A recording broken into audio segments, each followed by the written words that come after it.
am Dee Dee Bass Wilbon, reporting for the Armstrong-Williams Show. Remember the show Empty Nest with Richard Mulligan? It feels like 1,000 years ago, but now that's my reality. Did you know that in the U.S., about 37% of householders aged 45 to 64 are empty nesters with no kids at home?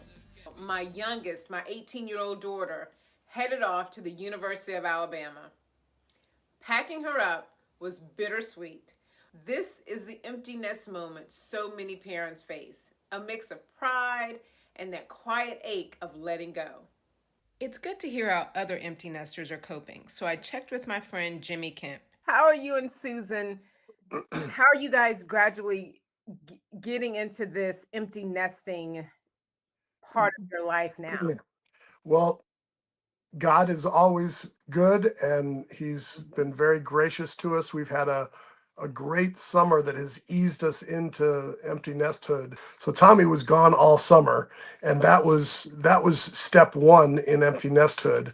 And I think Susan won't mind that I share that she was a little bit emotional then, but it helped her realize that when we took him to college, oh my goodness, empty nesthood is a thing. We weren't certain it was a thing. Empty nesthood is definitely a thing.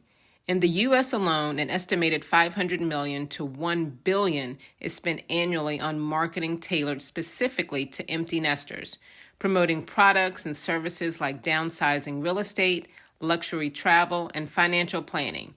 These campaigns target parents with newfound disposable income and free time, appealing to their desire for freedom, adventure, and simplified lifestyles after their children leave home. The bottom line in our discussions, we think, is that you have to have a balance. You can't ignore the emotions, but you can't merely be driven by the emotions.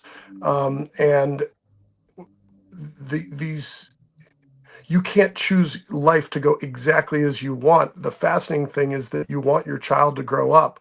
You want them to go out and be independent. And so this is a wonderful time, and yet it hurts so much.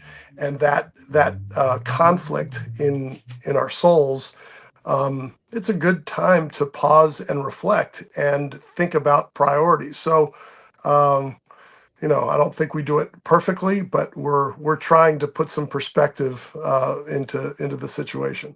Empty nesting can feel like a loss, but it's also a chance to rediscover you.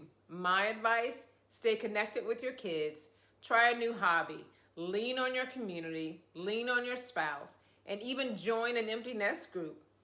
The next chapter can be just as fulfilling. Reporting from an empty nest in Maryland, I'm Dee Dee Bass Wilbon for the Armstrong-Williams Show.